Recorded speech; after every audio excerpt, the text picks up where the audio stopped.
आप तो मेरी प्रतीक्षा में पहले से ही खड़े हैं यमदेव। तब तो आपने मेरी चुनौती के बारे में भी सुना ही होगा। कहिए, क्या उत्तर है आपका? मेरा स्वागत करके अपना राज्य त्यागेंगे या मेरा सामना करके अपने प्राण? हे असुर श्रेष्ठ, मैं आपकी अधीनता स्वीकार करने के लिए तैयार हूं। बस एक विनती है मेरी। शर्त को विनती का नाम देकर बहलाना चाहते हो मुझे यमराज? असुर राज मूरा के सामने शर्त रख पाओ, इतना सामर्थ्य नहीं है तुम में।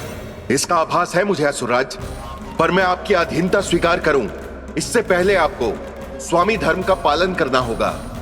मेरे पुराने स्वामी के क्रोध से मेरी रक्षा करनी होगी आपको। कौन है तुम्हारा पुराना स्वामी? भगवान श्री नारायण। पर छोटी माँ, मूरासुर को तो श्री नारायण से भी रक्षा का वरदान प्राप्त था ना? यही तो श्री नारायण की लीला थी बलराम। पर वो राक्षस अपने दम में जे समझ ही ना पाओ कि वो क्या भूल करने जा रहे हैं। अब पहुंच गो भगवान श्री नारायण को चुनौती देने के लिए।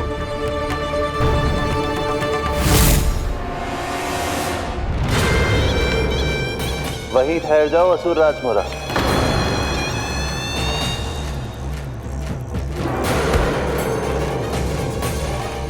यहाँ क्यों आए? आपको पराजित करने और ये वैकुंठ जीतने, ताकि मैं यमलोक का स्वामी बन सकूं। फिर आओ, युद्ध भूमि में मेरा सामना करो।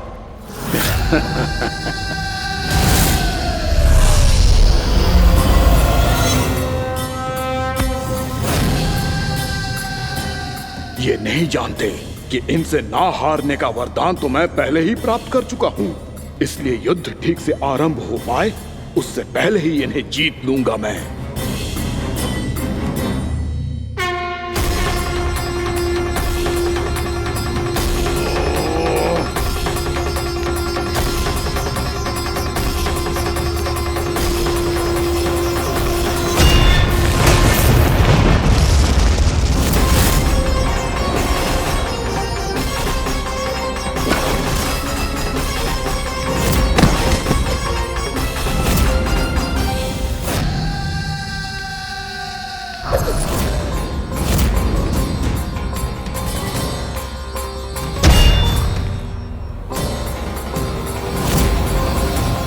और इस प्रकार जे युद्ध वर्षों वर्षों तक चलता रहो।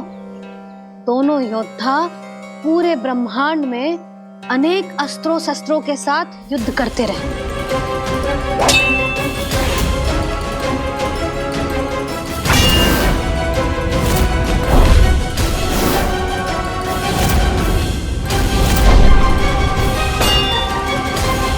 फिर क्या हुआ मैया?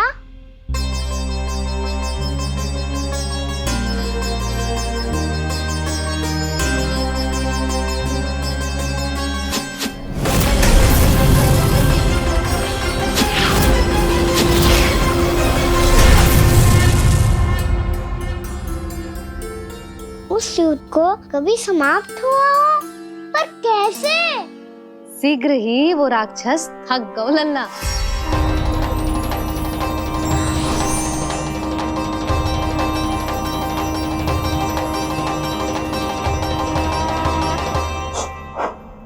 खड़े खड़े देख क्या रहे हैं नारायण?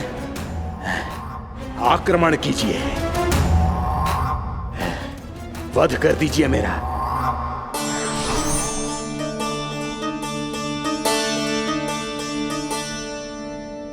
मैं तुम्हारी वीरता से प्रभावित हूं,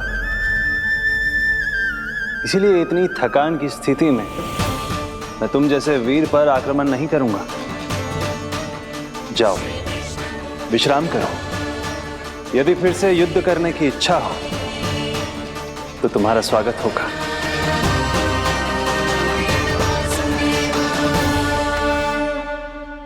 जे कह के श्री नारायण बद्रिका आश्रम चले गए और वहां हिमवत नाम की एक कंदरा में ध्यान लगा के बैठ गए। उधर वो राक्षस विश्राम करने लगो। अनेकों दिन बीत गए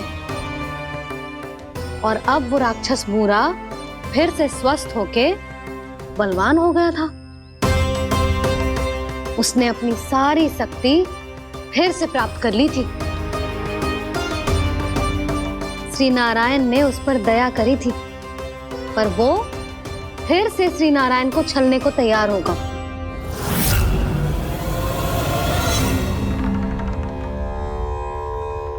ध्यान में बैठे बैठे श्री नारायण योग निद्रा में चले गए,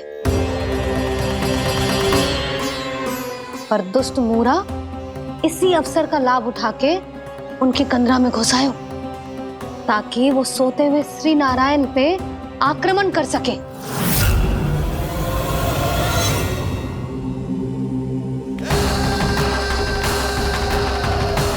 आज इस लंबे युद्ध को जीतकर अपने इस अंतिम शत्रु का भी अंत कर दूंगा मैं।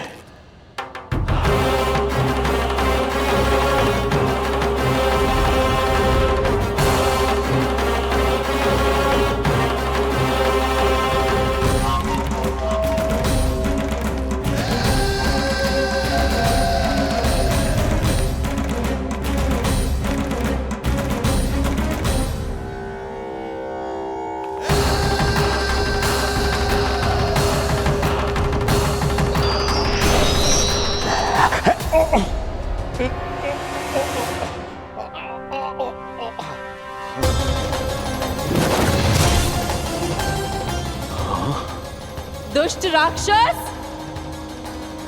प्रभु ने तुझ पर दया की, तुझे संभलने का अवसर दिया। तू इन्हीं पर ही छल से वार करने चला है।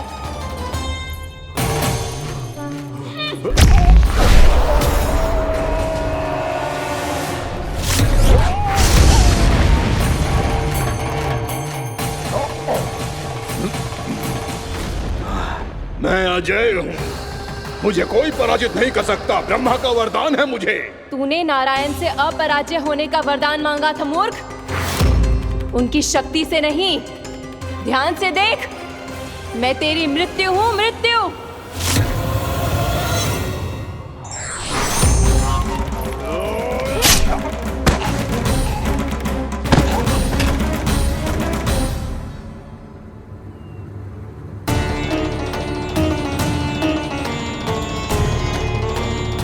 वो देवी कौन थी छोटी माँ?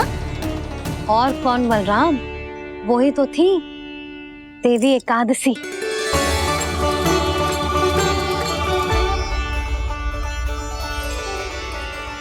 मुझे क्षमा कीजिए प्रभु, आपकी आज्ञा के बिना ही युद्ध करके आपके शत्रु को मृत्यु के घाट उतार दिया।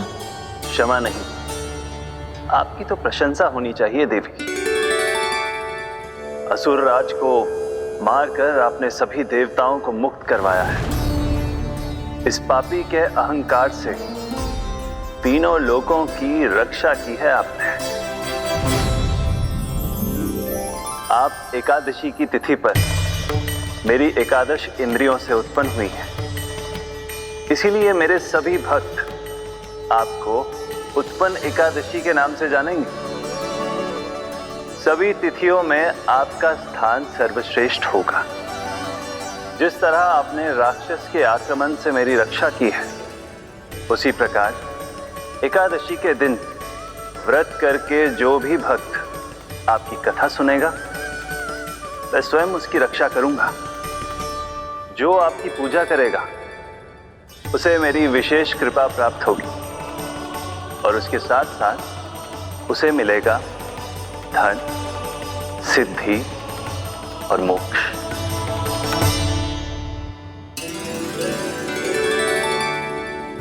इसीलिए आज के दिन व्रत रखने का बहुत अधिक महत्व होता है। बोलो एकादशी मैया की जय। बोलो श्री नारायण भगवान की जय।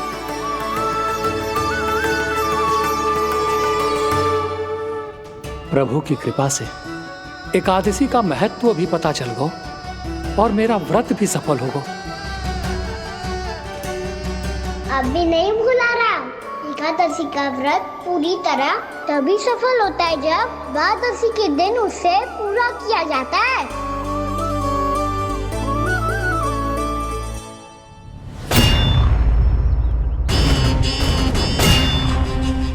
आवश्यक है आपको यह आभास होना कि उस विष्णु अवतार को पराजित करने के लिए आपके साधारण योद्धाओं में वो सामर्थ्य नहीं है।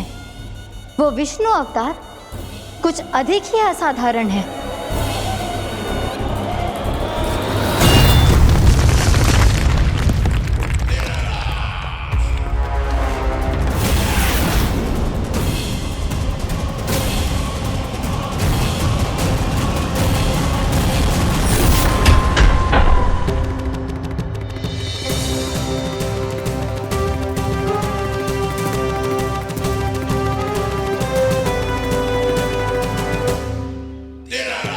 अब मैं दिखाऊंगा उस विष्णु अवतार को असाधारण शत्रु क्या होता है।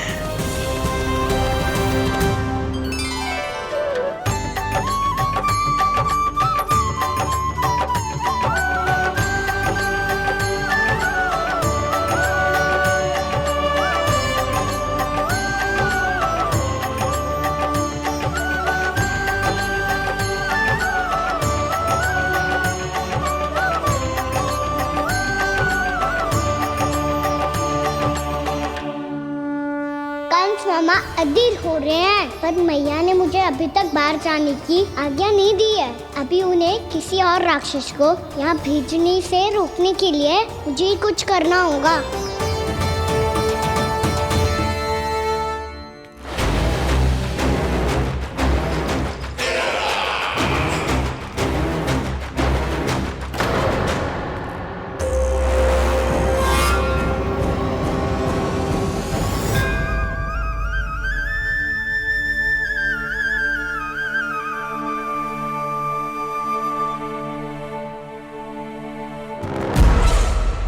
कौन हो तुम? बचपन से ही मुझे मारने का सपना देख रहे हैं, फिर मुझे ही नहीं पहचानते।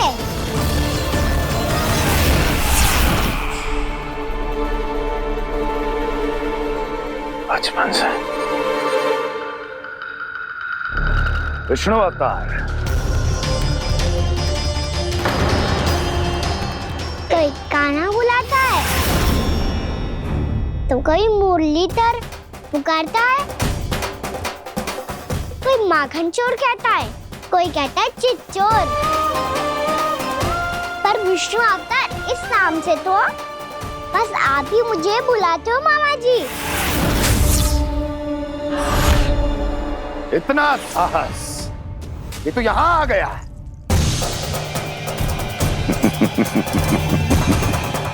यहाँ आ तो गया तू विष्णु अवतार, किंतु यहाँ से जीवित नहीं जाएगा। तेरे इस शीश को तेरे धड़ से अलग कर दूंगा मैं।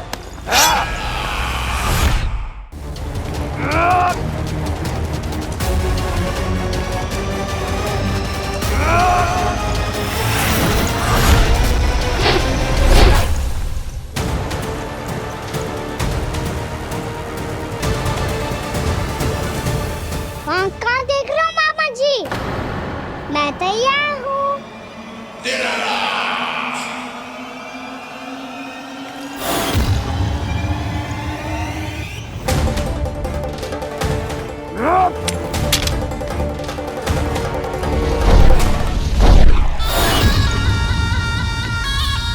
मामा जी, आप सदैव इसी तरह क्रोध में रहते हो क्या?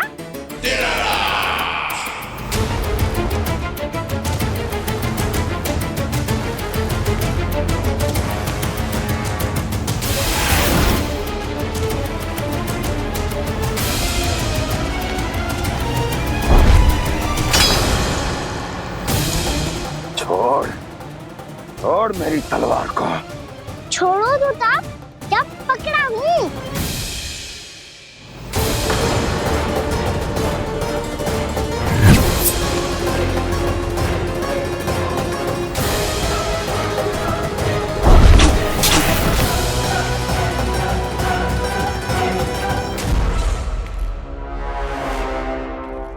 मामा जी,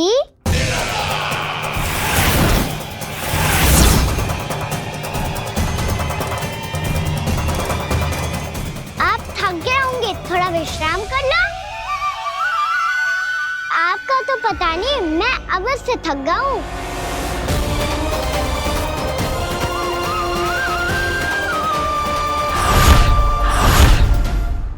मेरे सिंहासन पर बैठने का तो साहस।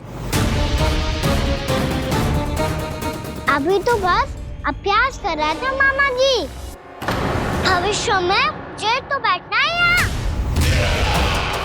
आपने बल प्रयोग करके से अपने पिताजी से छीना था, मैं आपसे छीन लूंगा।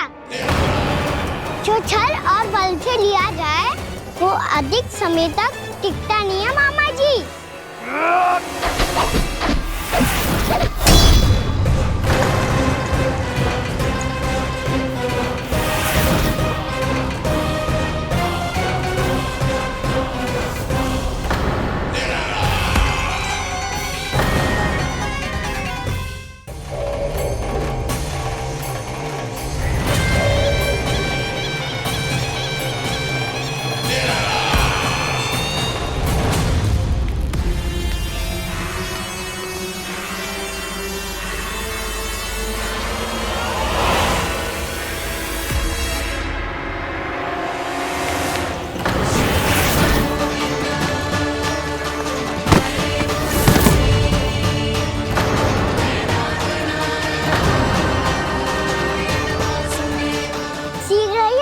सिंहासन छोड़ना होगा।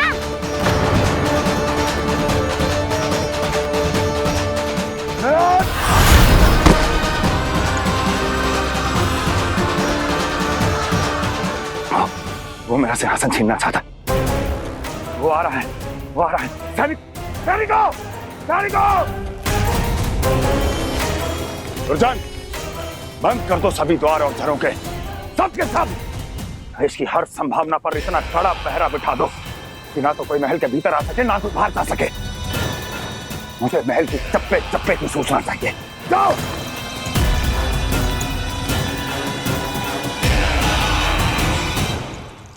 सिंहासन।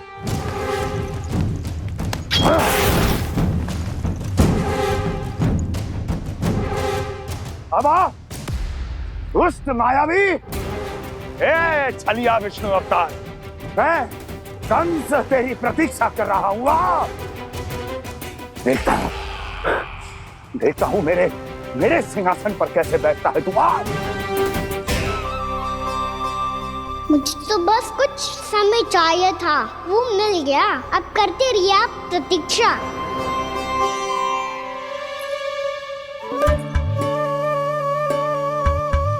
जी अपने आप से बातें क्यों कर रहे हैं जी?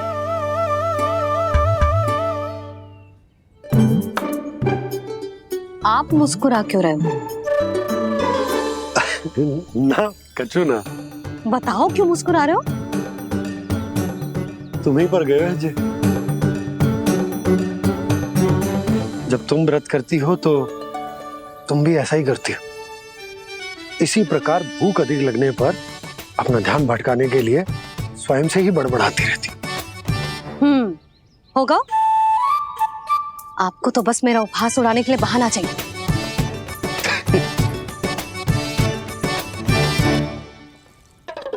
लल्ला, भूख लगी है? ना मैया, व्रत करे तो भूख कैसे लगेगी?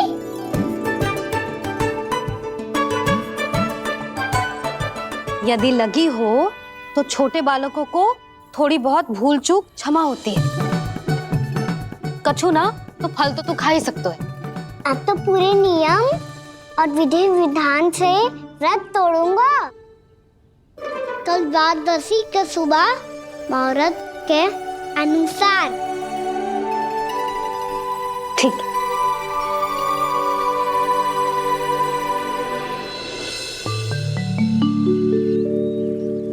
लल्ला, एकादशी समाप्त हो गई है, द्वादशी लग गई है। अब तू व्रत तोड़ सकते है। भोजन कर ले। ले।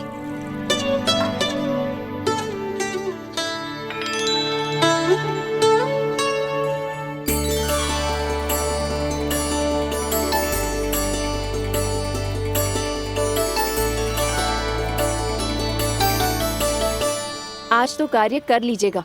मैं ना चाहती कि सब गांव वाले फिर से आपका उपहास उड़ाएं। अरे, इसी क्षण कार्य आरंभ करना आवश्यक ना है। कुछ खा तो लो। कल भी पूरे दिन व्रत में रहे, अब तो कुछ खा लो। ना ना, अभी बिल्कुल भूख ना है। और हाँ भगवान, तुम्हें चिंता करने की आवश्यकता नहीं है। आज मैं किसी को भी 2 शब्द कहने का अवसर नहीं दूंगा। अरे, कुछ खाओगे पियोगे नहीं तो कैसे रहोगे?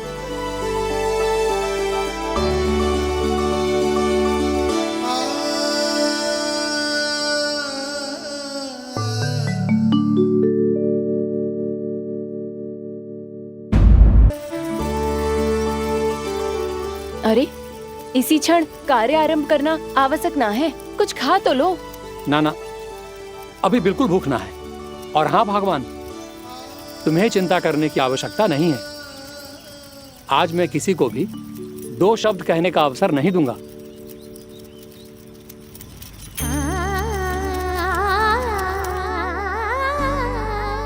ठहर, मैं तेरे लिए मट्ठा लेके आती हूँ। व्रत के बाद पीने से पेट ठंडा रहता है। रुक।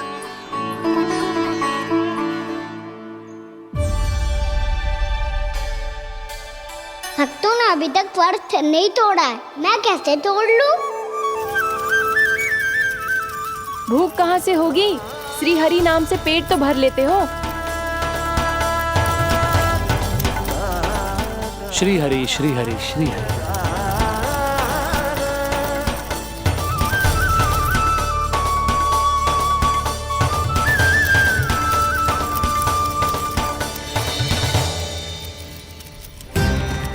हरि हरि प्रभु हरि, हरि हरि प्रभु हरि, हरि हरि प्रभु हरि, हरि हरि प्रभु हरि।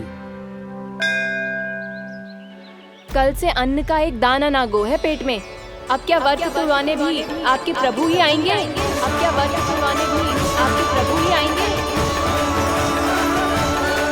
मैया,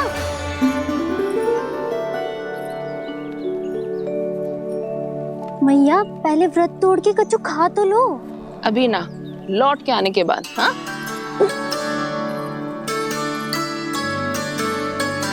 बलराम, ठहरो पुत्र, पहले कुछ खा लो। व्रत तोड़ना आवश्यक होता है। मैया ने एकादशी का महत्व बताया। लगता है मुझे सबको द्वादशी पर व्रत तोड़ने समाप्त करने का महत्व बताना होगा। हरि हरि हरि हरि हरि, मेरे हरि।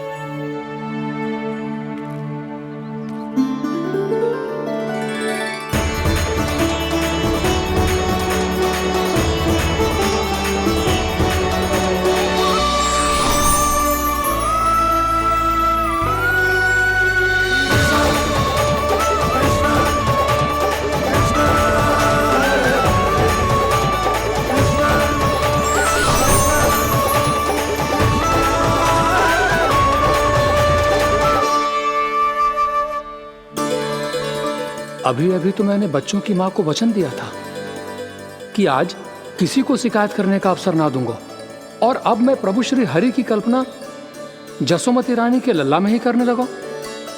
ना ना, ये ठीक ना है।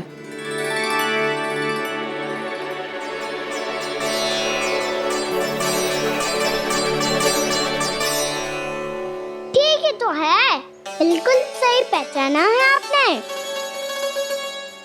बड़े तो बड़े, अब तो बालक भी हमारा उपहास उड़ाने लगे। मैं आपका उपहास नहीं उड़ाने आया, मैं तो आपके एकादशी के व्रत को पूरा कराने आया हूँ।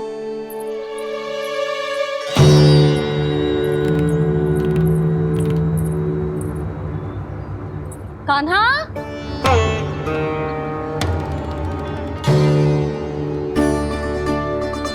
तो ये रे आपकी छड़ी और ये रे मेरी पीठ। सेक बिना ताकत तोड़। आज तो इसकी पीठ सेक के रहूंगी मैं। मैया घर पे भूखी मुझे ढूंढ रही होगी।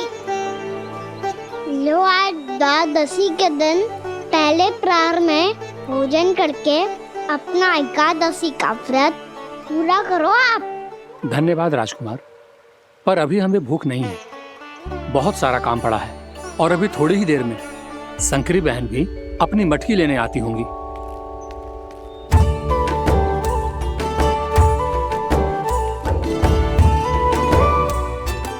पर मैं आपका व्रत पूरा कराए बिना नहीं जा सकता। भला क्यों? भक्त भूखा रहे और भगवान खा ले, ऐसा हो सकता है भला?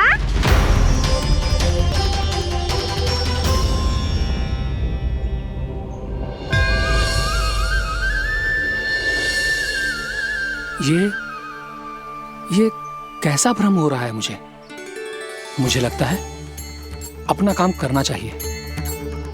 एकादशी के पहले प्रार में व्रत पूरा करना बहुत आवश्यक होता है, ना तो एकादशी का व्रत भी पूरा ना मानो जातो। इतनी सारी ज्ञान की बातें तुम्हें कैसे पता है लल्ला?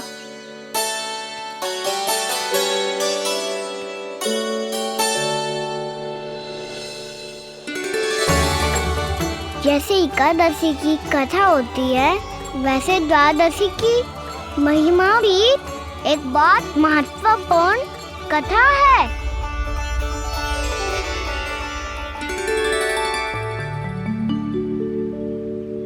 कैसी कथा? बिल्कुल सही समय पे आई हो आप, क्योंकि आपको ये कथा आपको अवश्य सुननी चाहिए।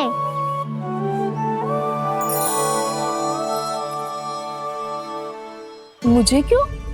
पहले सुन तो लियो, फिर स्वयं ही पता चल जाएगा। बहुत समय पहले एक राजा हुआ करते थे, राजा अम्बरीश। भगवान श्री हरि के बहुत बड़े भक्त थे। ओम नमो नारायणाय। ओम नमो नारायणाय।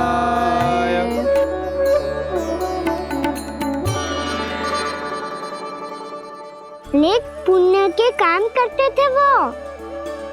अपनी पत्नी के साथ हरि का नाम जपते रहते थे।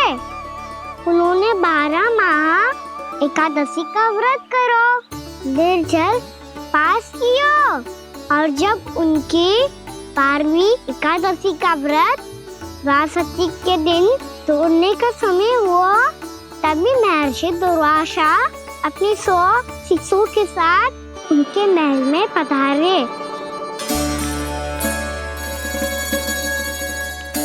प्रणाम स्वीकार करें महर्षि। आप जैसे महान ऋषि मेरे राज्यसभा में आए, वो भी ऐसे अवसर पर जब मैं और मेरी पत्नी निरंतर 12 एकादशियों के बाद अंतिम एकादशी का व्रत तोड़ेंगे। इससे बड़े सौभाग्य की क्या बात हो सकती है हमारे लिए? आज आपके साथ साथ मेरा और मेरे शिष्यों का एकादशी व्रत भी पूरा होगा। संभव है प्रभु की इच्छा यही हो कि हम सब अपना व्रत एक साथ तोड़ें। ये तो अत्यधिक प्रसन्नता की बात है महर्षि। तो फिर ठीक है, हम सब यात्रा से थके हैं। व्रत तोड़ने से पहले हम स्नान करना चाहते हैं। जैसी आपकी इच्छा महर्षि। जब तक आप लोग लौटेंगे तब तक आपके सारे प्रबंध यहाँ हो चुके होंगे।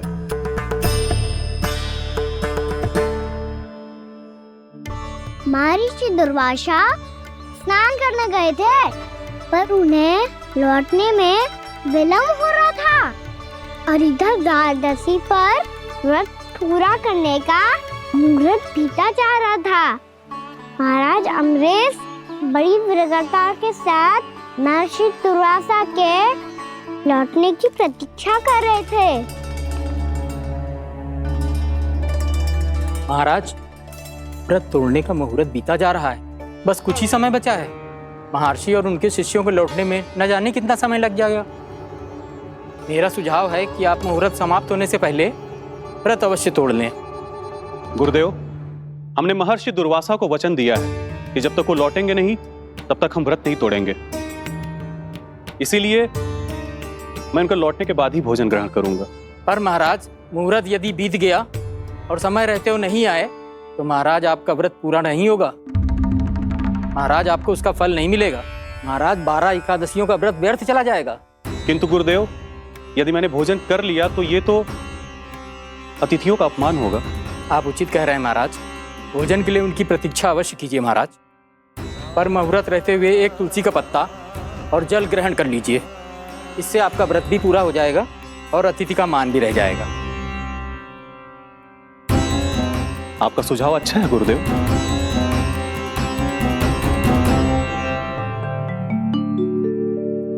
जैसे ही महाराज ने तुलसी का पत्ता खाया, वैसे ही महर्षि दुर्वासा लौट आए। महाराज,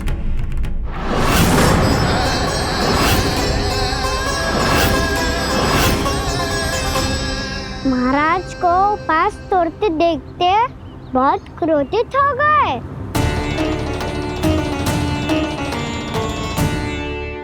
बहुत बड़े भक्त हैं आप, परंतु आप ये नहीं जानते अपने अतिथियों के साथ कैसा व्यवहार करना चाहिए। आपने हमें साथ भोजन करने का वचन दिया था, पर अपना व्रत क्यों तोड़ा आपने? महर्षि, मैंने भोजन नहीं ग्रहण किया। कहीं मुहूर्त न निकल जाए, इस कारण मैंने एक तुलसी का पत्ता ग्रहण कर लिया। 56 भोग खाया हो या एक पत्ता, अपना व्रत तोड़कर अतिथियों का अपमान किया है, मेरा अपमान किया है। अब आपको दंड भोगना होगा ताकि आप सीख पाएं कि अतिथियों के साथ कैसा व्यवहार होना चाहिए। महर्षि, आप जो भी दंड मुझे देंगे मुझे स्वीकार है, किंतु आप क्रोधित मत होइए। क्रोध का कारण आपने दिया है महाराज। एक महर्षि का अपमान करके राक्षसी प्रवृत्ति का परिचय दिया है आपने, इसीलिए अब एक राक्षसी आपको दंड देगी।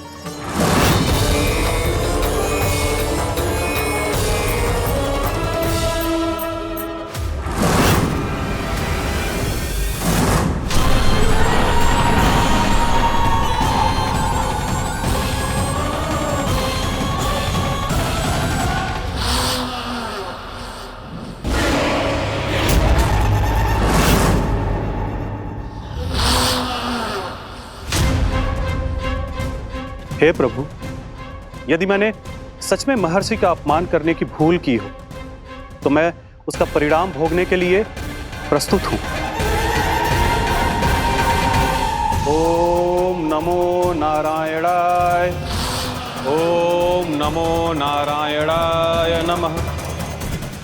महर्षि दुर्वासा को यह आभास ही नहीं था कि महाराज अम्बरीश ने उनका अपमान नहीं किया था, फिर भी उसे अपमान मान के वो श्री नारायण के भक्त पे संदेह कर रहे थे। मैंने भी तो भोला राम की भक्ति पे संदेह किया था। हे नारायण, ये क्या पाप हो गया मुझसे? संदेह किसी अपमान से कम ना हो तो, और भगवान सब सह सकते हैं, पर उनके प्रिय भक्तों का अपमान सहन ना कर सकते, इसीलिए उन्होंने हस्तक्षेप करने का निर्णय लिया।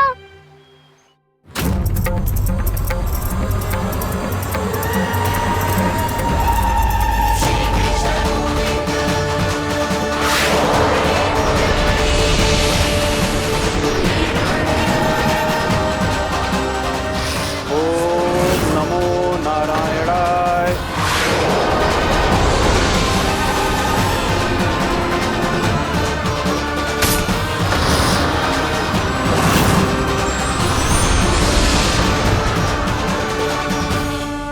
और फिर भगवान का वो सुदर्शन चक्र महर्षि दुर्वासा के पीछे पड़ गया।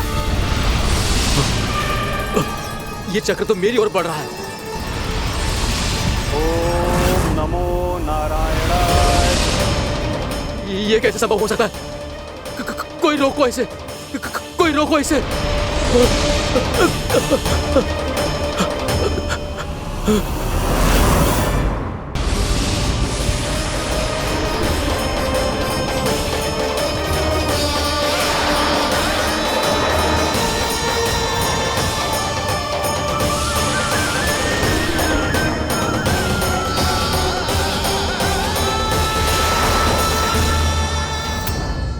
चक्र से अपने प्राण जैसे तैसे बचाते बचाते महर्षि दुर्वासा ब्रह्मालोक जा पहुंचे। ब्रह्मदेव रक्षा कीजिए, ब्रह्मदेव सहायता कीजिए, मुझे बचाइए ब्रह्मदेव, रक्षा कीजिए। ये सुदर्शन चक्र मेरे प्राणों के पीछे पड़ गया है, मुझे बचाइए ब्रह्मदेव, मुझे बचाइए। महर्षि, मैं चाहकर भी आपकी सहायता नहीं कर सकता। ऐसी स्थिति में यदि कोई कुछ कर सकते हैं तो वो है सुदर्शन चक्र के स्वामी विष्णु, क्योंकि सृष्टि में केवल वही है जो इसे नियंत्रित कर सकते हैं। वो ही इसे वापस लौटने का आदेश देकर आपके प्राणों पर छाए हुए संकट को दूर कर सकते हैं। किंतु हां, मैं सुदर्शन चक्र से इतना अवश्य कहूंगा कि जब तक आप विष्णु लोक में पहुंच नहीं जाते, वो आपको किसी भी प्रकार की हानि ना पहुंचाए। आपका बहुत बहुत धन्यवाद, आपकी सदा ही जय हो।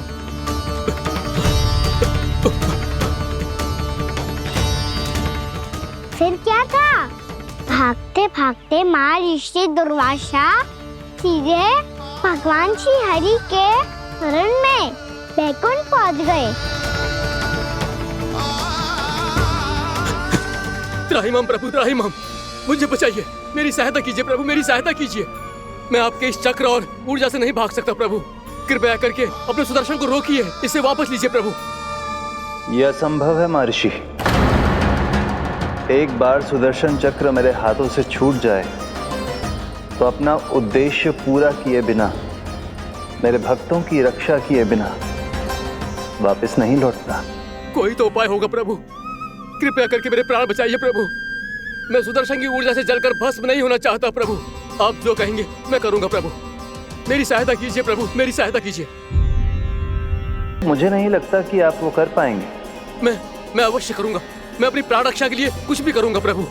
आपने मेरे भक्त राजा अम्बरीश को भक्ति का कर्तव्य निभाने के लिए अपमानित और दंडित किया है महर्षि, पर भक्त की रक्षा करना भगवान का कर्तव्य है।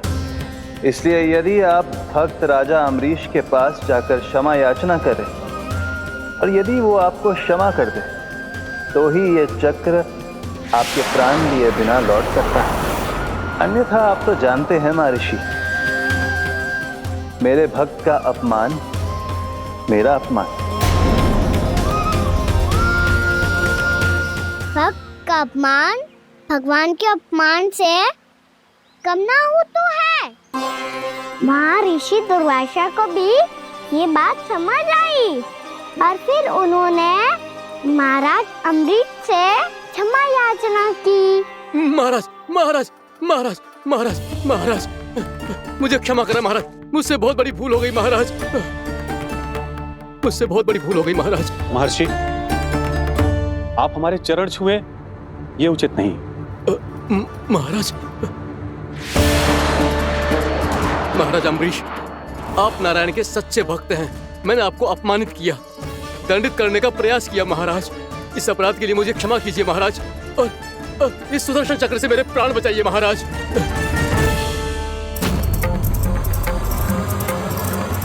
हे महान सुदर्शन, यदि महर्षि के लिए मेरे हृदय में अभी भी वही सम्मान और प्रेम हो जो इनके प्रथम आगमन पे था, तो कृपया आप अपने धाम वापस लौट जाइए।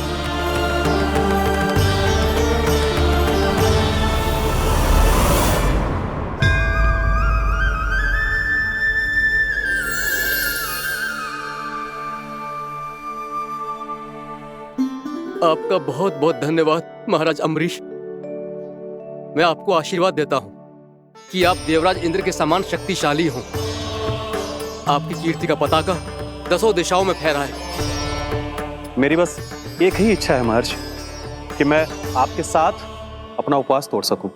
अवश्य महाराज, हम सब भोजन आपके साथ करेंगे और अपने आप को नारायण की सेवा में अर्पित करके व्रत को पूरा करेंगे, क्योंकि आज जो यहाँ हुआ है उससे सिद्ध हो चुका है कि एकादशी व्रत का फल द्वादशी की सुबह भोजन करने से ही प्राप्त होता है। इस कथा से हमें पता चलता है कि सभी को द्वादशी के सुबह भर पेट भोजन करके एकादशी का व्रत पूरा करना चाहिए।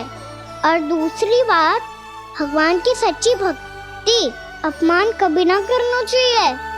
उनके साथ सदैव प्रेम से व्यवहार करना चाहिए। यही भगवान को सबसे अधिक प्रिय है। भैया भोलाराम, मैंने भी श्री हरि पे तुम्हारे विश्वास का उपहास उड़ाया था, मुझे क्षमा कर दो। ना ना, आप क्षमा मांगकर मुझे लज्जित मत करो। आप तो मेरी बहन जैसी हैं। जब महर्षि दुर्वासा जैसे महान ऋषि को भी प्रभु के भक्त से क्षमा मांगनी पड़ी, तो मैं तो बहुत ही तुच्छ हूँ। मुझे आपकी किसी भी बात का बुरा ना लगा। पर पता है प्रभु को कौन सी बात कब बुरा रखता है? कौन सी बात? जब उनका भक्त भूखा रहे, समय पे अपना व्रत पूरा ना करे। और जैसा कि आप सभी ने अभी कथा से सीखो है, एकादशी के व्रत को द्वादशी की सुबह अवश्य पूरा करना चाहिए। अब आप जाओ, अपना व्रत पूरा करो।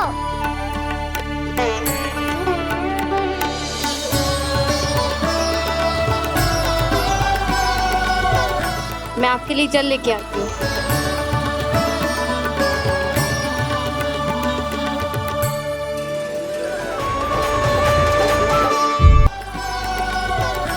मैं आपके लिए जल लेके आती हूँ।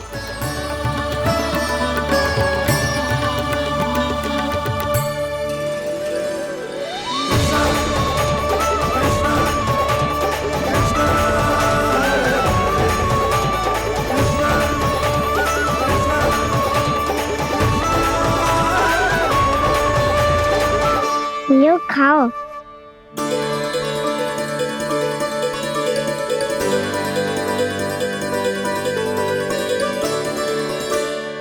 कान्हा,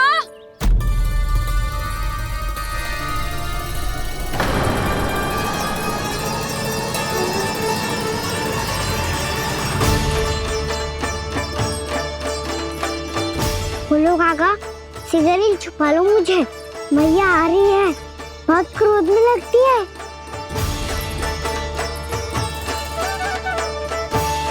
आज तो बहुत दंड मिलेगा। अभी क्षण भर पहले तो ये साक्षात भगवान के रूप में बात कर रहे थे, और अब अचानक ही ऐसे बालक बन गए जो मैया से दंड मिलने के भय से व्याकुल हैं।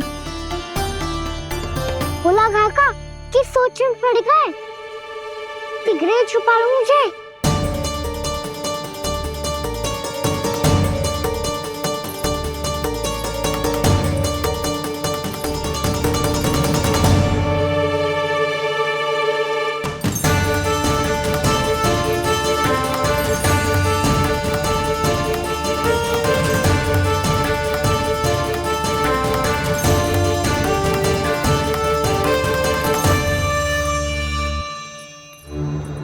भोलानाथ जी, कान्हा को देखो है क्या? मैंने तो अपने प्रभु को देखा है। मैं अपने लल्ला को ढूंढ रही हूँ, उसे देखो है आपने? वही तो मैं भी कह रहा हूँ जसोदा रानी, मैंने सिर्फ और सिर्फ अपने प्रभु को देखा है। ये तो अब भी अपनी भक्ति में ही खोया हुआ है। इससे पूछ के कछु लाभ ना है, मुझे ही ढूंढना पड़ेगा।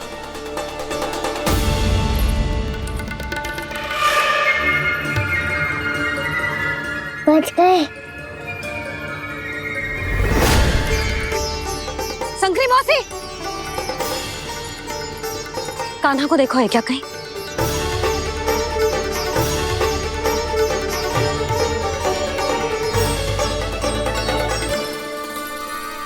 बोला काका, मुझे सिगरेट निकालो ना यहाँ से, भैया फिर से इधर ही आ रही है। सब कहते थे श्री हरि मेरे घर ना आ सकते। देखो आज प्रभु आ गए, उन्होंने अपने हाथ से मेरा व्रत पूरा कराया। हाँ, आते हैं और आगे भी आएंगे हमारे श्री हरि हमसे मिलने, और आके मोक्ष देंगे, है ना?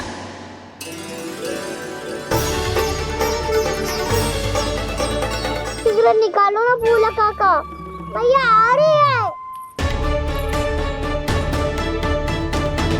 मैं ना निकालूं? क्यों? मेरा अर्थ है मैं निकालूंगा, अवश्य निकालूंगा, पर तब तक नहीं निकालूंगा जब तक आप मेरी सारी बातें मान नहीं लेते हैं। कौन सी बात? प्रभु, मुझे मोक्ष प्रदान कर दीजिए प्रभु। तथास्तु। ना ना ना ना प्रभु, मेरे साथ साथ मेरे परिवार को भी मोक्ष दे दीजिए। तथास्तु। अब तो निकाल दो, मैया देख लेंगी। ना प्रभु, मेरे परिवार के साथ मुझसे जुड़ी हुई हर वस्तु, जीव जंतु, प्राणी, गाय बैल भैंस, सभी को मोक्ष प्रदान कर दीजिए प्रभु। तथास्तु। प्रभु, आप सच में अद्भुत हैं। मैंने जो मांगा आपने बिना सोचे समझे सब प्रदान किया। मैं ही अपनी मांगे बढ़ाता रहा। प्रभु, प्रभु मुझे क्षमा कर दीजिए। प्रभु मुझे क्षमा कर दीजिए।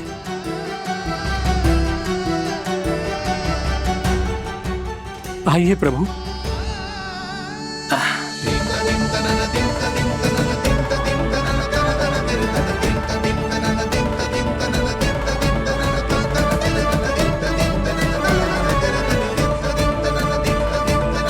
प्रभु, आप तो प्रभु हो, हरि हो, भगवान हो। आप चाहते तो इस मटके से स्वयं निकलकर बाहर आ सकते थे, फिर मेरी आपने हर इच्छा क्यों पूरी की? क्योंकि मेरे भक्त की इच्छा पूरी करने में मुझे भी प्रसन्नता मिलती है। ना तो मैं अपने भक्तों का अपमान सह सकता हूँ और ना ही उनकी इच्छा अधूरी रहने दे सकता हूँ।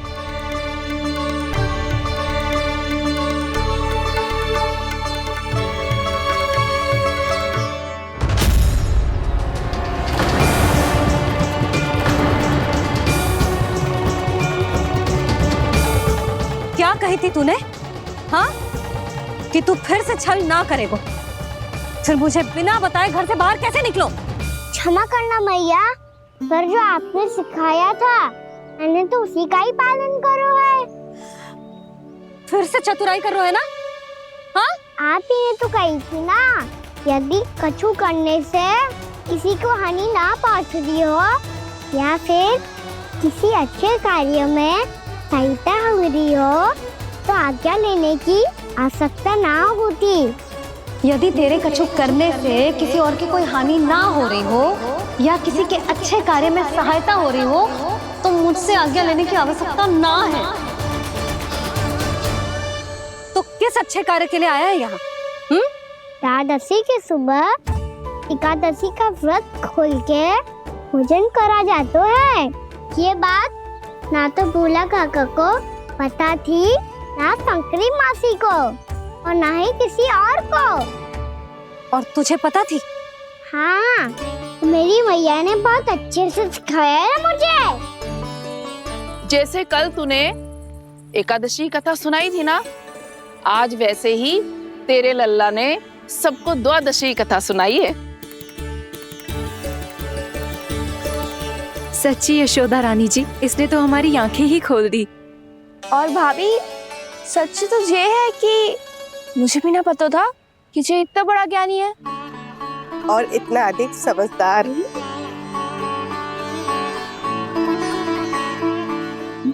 द्वादशी की कथा? वो तो मैंने इसे कभी सुना ही ना है। फिर इसे कैसे पता थी?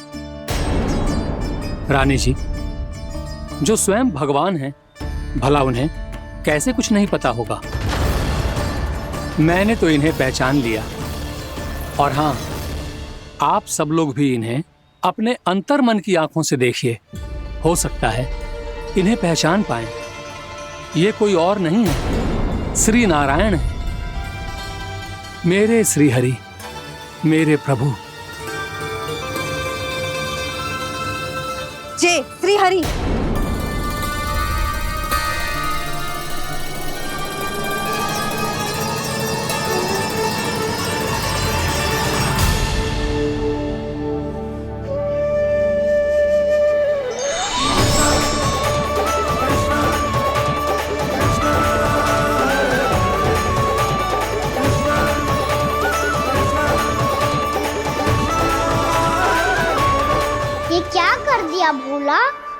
रास्ते को मैंने इतनी कठिनाई से बचा के रखा था, सबके सामने उसे उजागर कर दिया तुमने।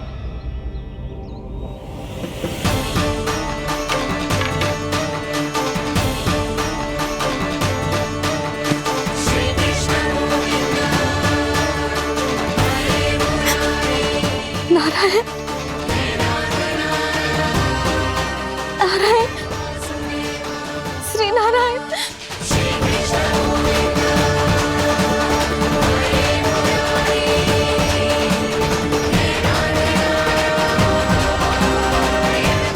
श्री नारायण।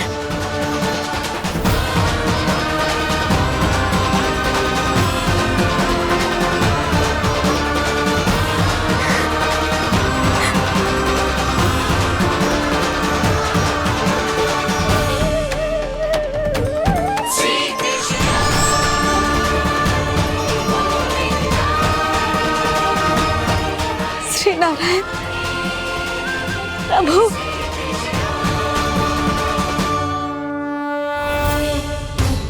जिस रास्ते को इतने यत्न से संभाल के रखा था, आज वो सबके सामने खुल गया।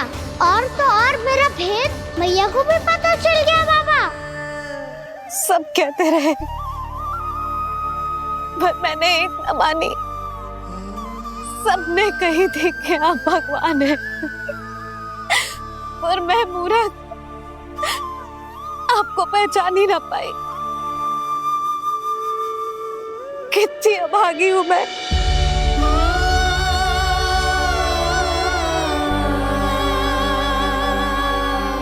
जिस मुंह से मुझे आपकी महिमा गानी चाहिए थी,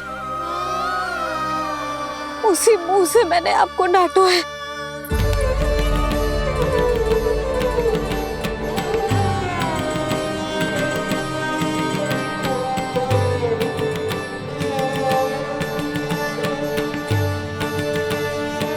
जिन हाथों से मुझे आपके चरण छूने चाहिए थे, उन हाथों से मैंने आपके कान पकड़े।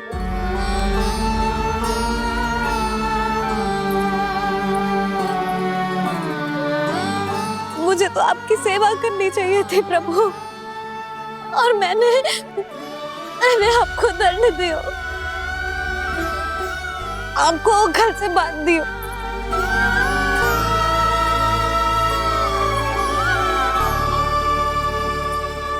बावली हो गई थी प्रभु। अपने श्री नारायण को, अपने प्रभु को एक साधारण सा बालक समझ लियो मैंने। मैं आपके लिए भगवान नहीं हूँ मैया, साधारण बालक ही हूँ, बस आपका लल्ला। बुद्धि भ्रष्ट हो गई थी, भूल पर भूल करती चली गई। आज भी आपके पीछे पीछे छड़ी लेकर दौड़े चले आए।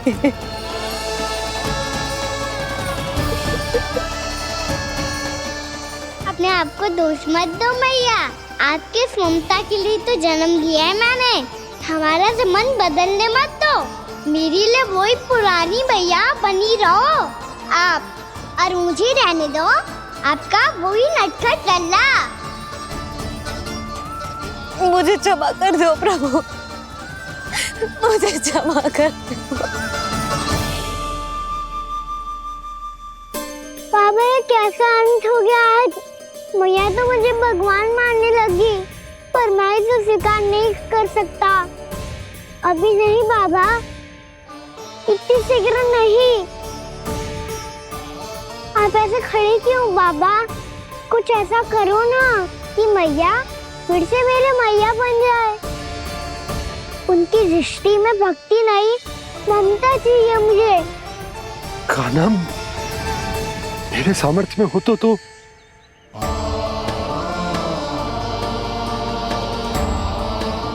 दाऊ, आप तो बड़े भाई हो, अपने छोटे भाई की सहायता करो ना, जिससे मैया सब कुछ भूल जाए। मैं क्या कर सकता हूँ कान्हा? कोई तो सहायता करो मेरी।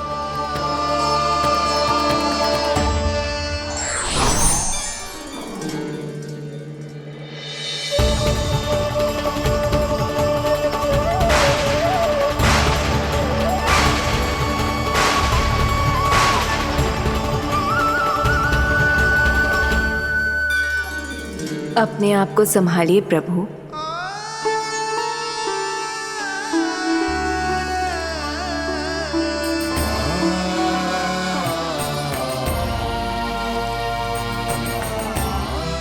देखो ये क्या हो गया, भैया को सब पता चल गया।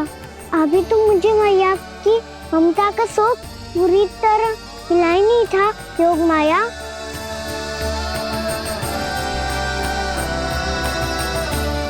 मेरी सहायता करो ना। कितनी अद्भुत है ममता की शक्ति। भगवान को भी एक साधारण बालक बना देती है। बालक की बना रहना चाहता हूँ मैं, नहीं चाहता दिव्य होना, नहीं चाहता भगवान बनना। बस मैया की गोद में रहकर ममता की रस से सेम को भी घन हो जाता हूँ। इनकी डांट फटकार का सुख पाना चाहता हूँ। कुछ भी करे योग माया, पर इन सबको भुला दो मेरा सत्य।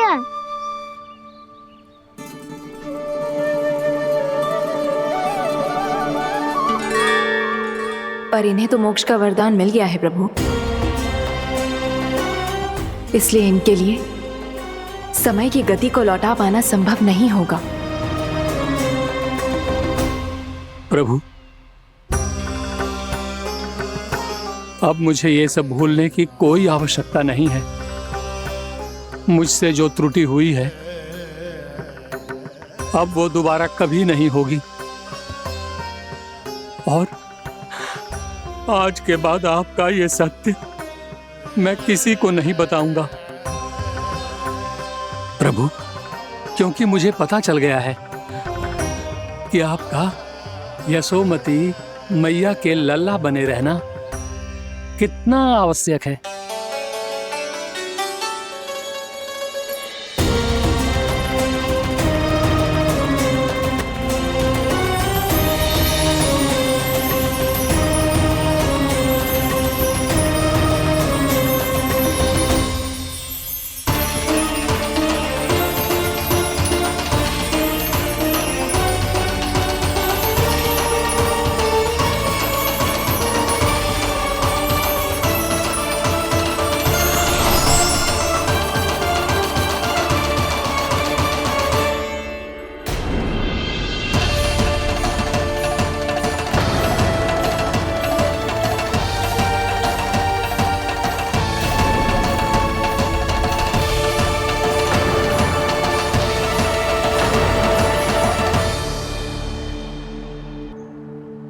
मैया आपकी छड़ी।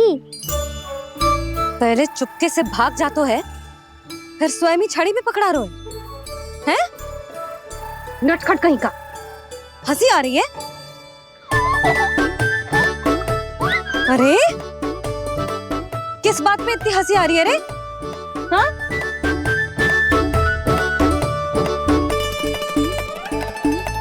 आपकी लीला अद्भुत है प्रभु, और अद्भुत है आपका मैया के प्रति प्रेम। हंसी ना है मैया, ये तो प्रसन्नता है, अपने मैया से मिल जाने की प्रसन्नता।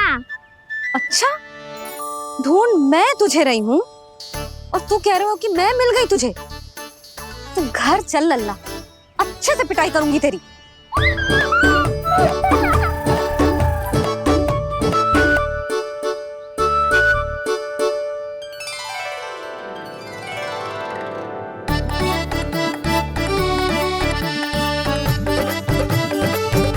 पिटाई से गाल लाल होंगे ना तेरे, तब हंसी बंद होगी तेरी। चल।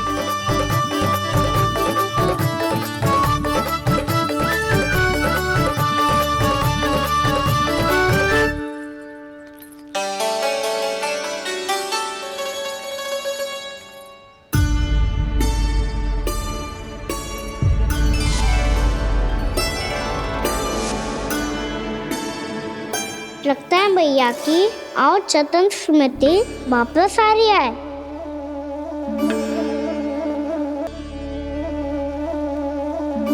यशोदा, क्या होगो? ना कछु ना।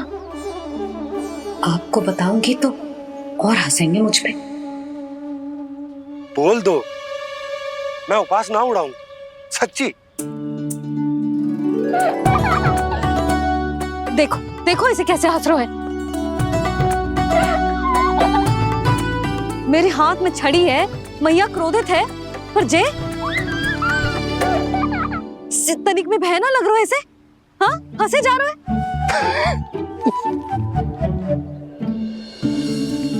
दोनों बाबा लल्ला एक जैसे। चल तू, चल चल। दाऊ, आप तो बड़े भाई हो, अपने छोटे भाई की सहायता करो ना, जिससे मैया सब कुछ भूल जाए। सुबल, तू कच्चू खा क्यों ना रो है? व्रत ही करना था तो बलराम के जैसे कल कर ले। तो कल तो एकादशी भी थी।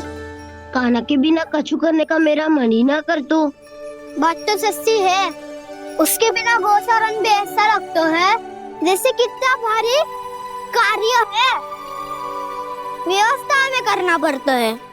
सही कह रहे हो तुम दोनों। मैं तो गोपालक भी इसलिए बना था ताकि कान्हा के संग खेलने को मिल जाए। बलराम तो हमारा सगा कम और मुख्य अधिक है।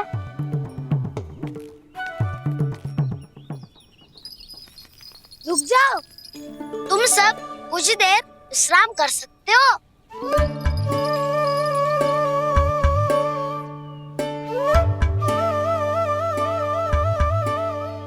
तू बोल। ना मैं ना बोलूंगा, तुम दोनों ही बोलो। और तुम सबका सखा पहले हूँ और टोली का मुखिया बाद में, इसलिए घबराने की आवश्यकता नहीं है। जो भी बात है बिना हिचक बता सकते हो मुझे।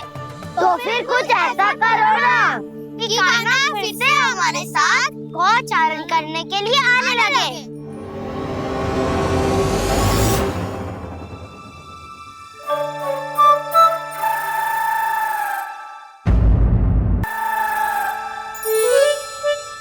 बिना कछु बताए भाग गओ। जे भी ना सोचा तेरे बिना मैया बाबा व्रत कैसे तोड़ेंगे।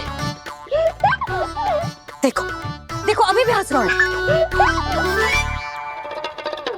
क्या होगा वैसे? रुक, प्रसाद लेके आती हूँ। क्षमा कर दो मैया, पर जैसा आपके लिए ना हूँ वैसे ही मेरे लिए मेरा भक्त, इसीलिए भोला राम का व्रत तोड़वाने जाना आवश्यक था।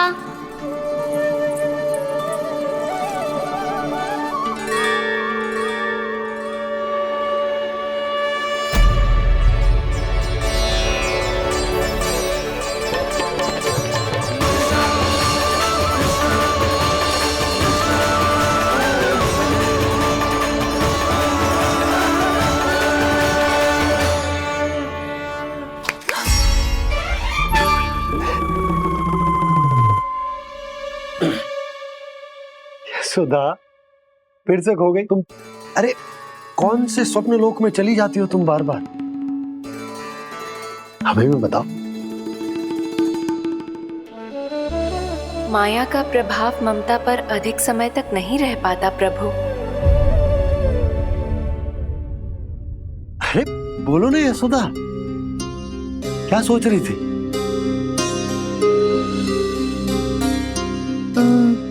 मैंने ना श्री नारायण को देखो है। हाँ तो वो तो मैं भी देख रहा हूँ, यही तो है हमारे सामने। जे वाले ना तो मैंने साक्षात श्री नारायण को देखो है, वो भी अपने कान्हा के भीतर देखो। कान्हा के भीतर? ना मतलब कान्हा और ये दोनों आमने सामने थे। मैं कुछ समझो ना यशोदा। नारायण और कान्हा दोनों आमने सामने थे? ना, मेरे कहने का अर्थ है कि कान्हा और श्री नारायण एक दूसरे के आगे पीछे थे। अच्छा, तो मतलब श्री नारायण आगे थे और कान्हा पीछे था।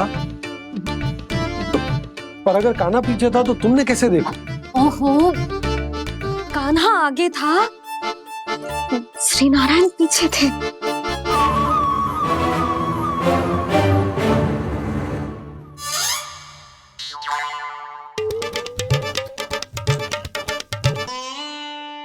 यशोदा, एक बार फिर से सोचकर बताओ कि नारायण आगे थे या कान्हा आगे था? ठीक से याद कर। बता तो रही हूँ जी, थोड़ी धुंधली धुंधली सी स्मृति है। बाबा, इससे पहले कि उनके संदेह की अग्नि स्मृति की वायु पाकर और भड़क जाए, कुछ भी करो पर बुझाओ इसे। स्वप्न देखो है तुमने? हाँ, संभव है स्वप्न ही था। पर यदि स्वप्न था तो सुबह सुबह उठते ही उसकी स्मृति क्यों ना आई? अब क्यों आ रही है उसकी स्मृति? और वो भी तब से जब से मैं भोनाराम के यहाँ से कान्हा को लेके आई हूँ। और जब मैं गई थी तो छड़ी मेरे हाथ में थी, पर फिर कान्हा ने मुझे छड़ी दी और मैं बैठी हुई थी। इस बीच कछु तो हुआ है। भैया की अचेतन स्मृति वापस आ रही है। अब मुझे ही कुछ करना होगा। मुझे लगता है जी, जब मैं वहाँ गई ना, भैया व्रत पूरा करने का सुबह मुहूर्त निकल जाएगा और अब तो भूख भी बहुत तीव्र लग रही है। हे नारायण, मैं तो भूल ही गई कि लल्ला भी तो कल से भूखा है।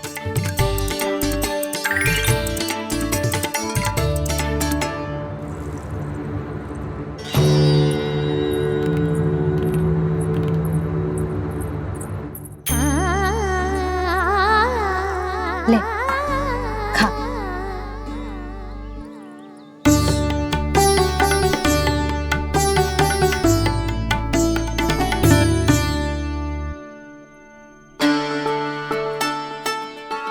संतान की चिंता में सब कुछ भुला दे, ऐसी ही होती है ममता। और कान्हा को अच्छे से पता है कि इसको लाभ कैसे उठाना है। हाँ बाबा, लाभ ना, मैं तो मैया की ममता का आनंद उठाना चाहता हूँ, जितना संभव है उससे भी अधिक।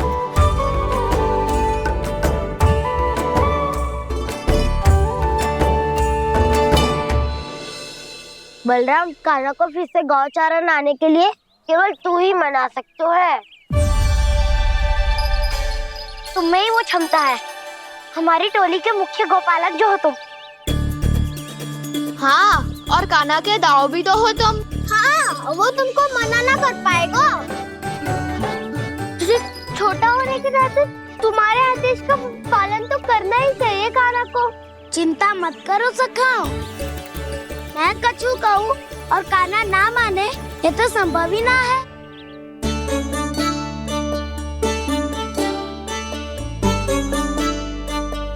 आज जो हुआ ना जाने और कितने समय तक मेरा सत्य आपसे छिपा रह पाएगा, इसीलिए आपसे अधिक से अधिक समय मैं आपके साथ ही बिताऊंगा। मैंने कह दिया तो समझ लो, पत्थर पे रेखा खिंच गई। कल से कान्हा हम सबके साथ अवश्य आएगा। अपना सारा समय हमारे साथ बिताएगा वो।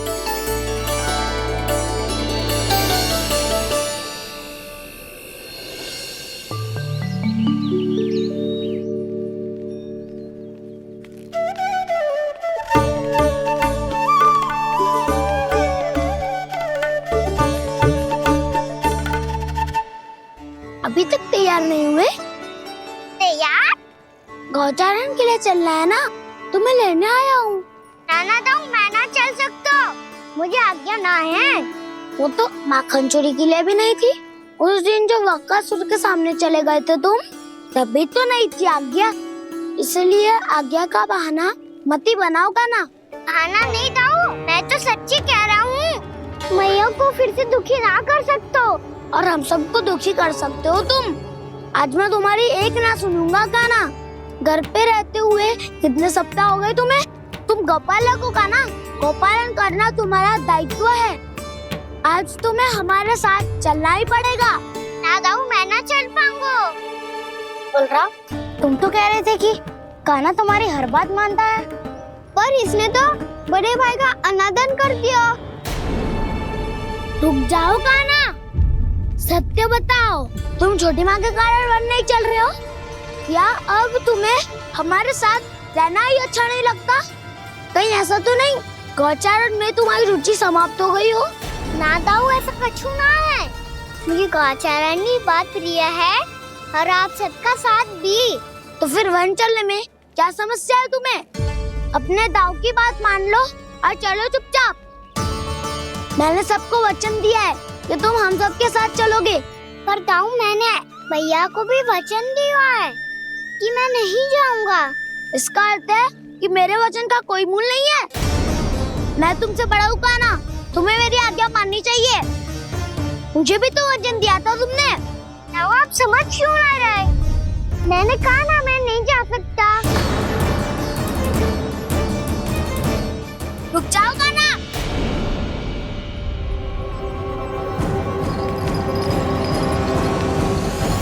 ऐसे कैसे नहीं आ सकते?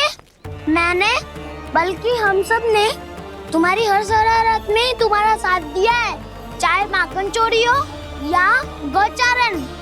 और अब तुम अपने दाऊ को ही पीठ दिखा के जा रहे हो। दाऊ, मैं आपका बहुत सम्मान करता हूँ, पर मैंने कहा ना मैं नहीं जा सकता। मुझे मेरी मैया के साथ ही रहना है। तो फिर तुम्हारे लिए मैं यही महत्वपूर्ण है। दाऊ नहीं, सखा नहीं, गयाऊ भी नहीं। कान्हा ने तो तुम्हारी बात मानने से मना कर दिया। बलराम, लग तो है सच्चो भाई ना है। जानते हो इससे क्या सिद्ध होता है कान्हा? कि तुम छोटी माँ के पुत्र नहीं हो, कि तुम छोटी माँ के पुत्र नहीं हो। तो ये क्या कह रहे हो आप? और नहीं तो क्या, तुम उनके वास्तविक पुत्र होते तो अपने दाऊ की आज्ञा कभी नहीं टालते। ऐसा मत ही कहो दाऊ, मैं अपने मैया का ही लल्ला हूँ। मुझे तो लगता है छोटी माँ हाथ से ग्रह करके लाई है तुम्हें। अब ऐसा क्यों बोल रहे हो दाऊ? क्योंकि मैं वो सत्य देख रहा हूँ जो तुम नहीं देख पा रहे हो। छोटी माँ और छोटे पापा दोनों गोरे हैं और तुम अपना रंग देख लो, स्वयं विचार कर लो। जी तो मैंने भी सोचा था, बस बोला नहीं। हाँ तो क्या हुआ, मेरी त्वचा का रंग अलग है, मैं उन्हीं का ही लल्ला हूँ। बस धूप में तुम सबके साथ इतना खेला हूँ कि मेरी त्वचा का रंग बदल को है। बड़बोली बात मत कर कान्हा, स्वयं को बचाने के लिए हम पर दोष लगा रहे है। सत्य तो ये है कि तेरी त्वचा सदैव से ऐसी थी कान्हा। लग तो है ये कि बलराम सही कह रहा है। इसका अर्थ है कि सस्ते में नन काका यशोदा काकी इसके हाथ से ग्रेट करके आए हैं। बालक हाथ में थोड़ी ना मिलता है। हमारे घर में जो बछड़ा है उसको तो मेरे बाबा हाथ से ही लाए थे, पर मुझे हाथ से कोई ना लायो है। मैं अपनी मैया का ही लल्ला हूँ, यशोमती मैया का नंदलाला ही हूँ मैं। तुम्हें वन चलना है तो चलो या फिर मत चलो, और छोटी माँ और छोटे बाबा का लल्ला होने का स्वांग करने की कोई आवश्यकता नहीं है।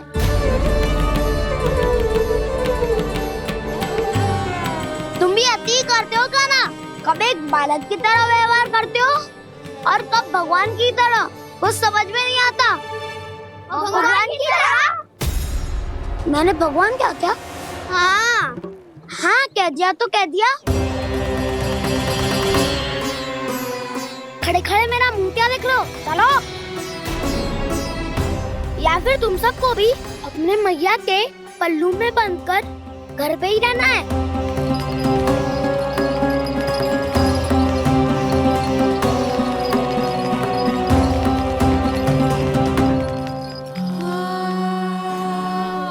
जानते हो इससे क्या सिद्ध होता है कान्हा?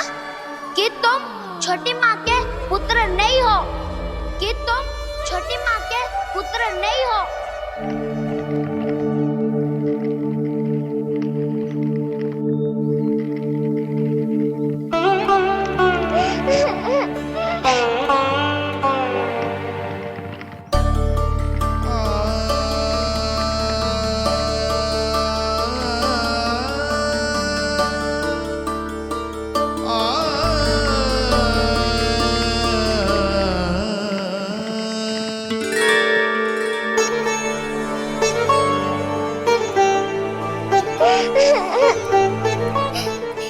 हो लल्ला? रो क्यों रहो?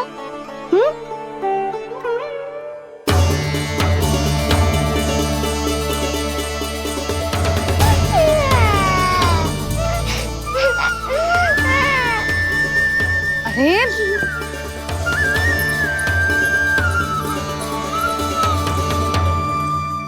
मैया को ना बताए को लल्ला, क्या हुआ? हाँ लल्ला, क्यों रो रहे हो लल्ला? बता, किसी ने कछु कही है क्या? क्या होगा लल्ला? मैं आपका लल्ला ना हूँ।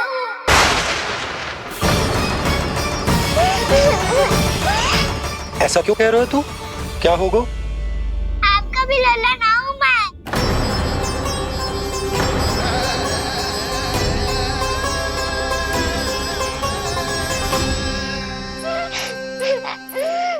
लल्ला, कान्हा, जे क्यों कह रहे हो लल्ला? मुझे पता चल गया है, मैं आप दोनों का लल्ला ना हूँ।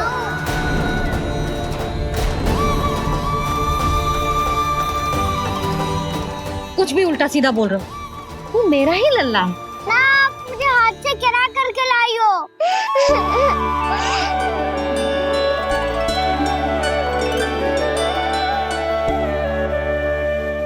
लल्ला, तुझे किसने कही कि हाट में बालक मिलते हैं? मिलते हैं, पूरी गैया का बालक भी तो हाट से ही आयो है।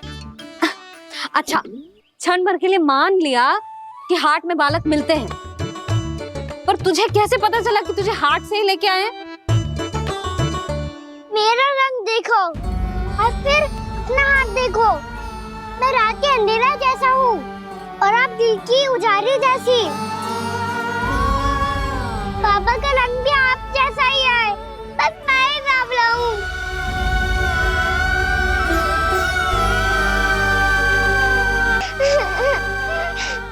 उससे क्या अंतर पड़ता है लल्ला?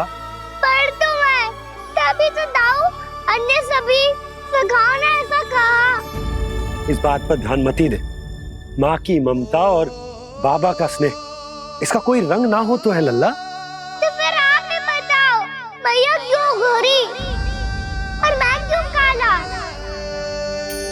हाट से आया क्रय होके, सुन हो गए कृष्ण धीर। मैया गोरी बाबा गोरे। लल्ला, मैं क्यों तो चल मेरे साथ, अभी सिद्ध हो जाएगा कि तू मेरा ही लल्ला है। चल।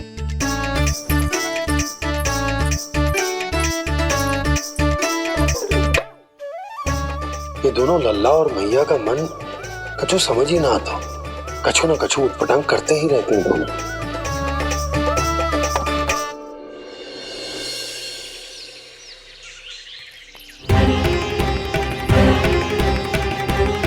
भैया ऐसे ले जा रही है मुझे, कहाँ और क्यों?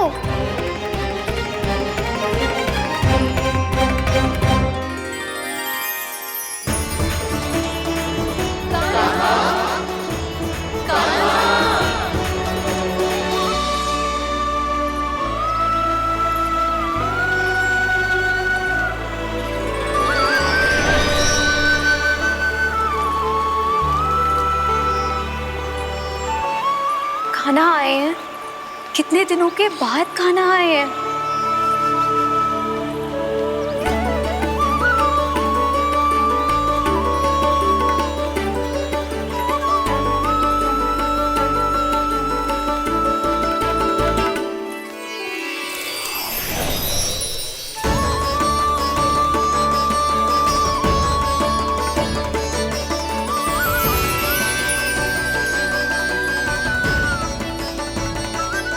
आंखें पथरा गई थी मार्ग देखते देखते। आज बहुत दिनों के बाद आपके दर्शन करके मेरे वन का और मेरे मन का कोना कोना जैसे खिल उठा हो। बलराम, तुम्हारी योजना का भी कोई लाभ ना हो। योजना बना के छल में फंसाना मुझे नहीं आता। इस सब में तो केवल कान्हा ही प्रवीण है। कल उसने यशोदा काकी से हम सबकी शिकायत कर दी तो ले लग तो है कर ही दी, वो देखो। आजा।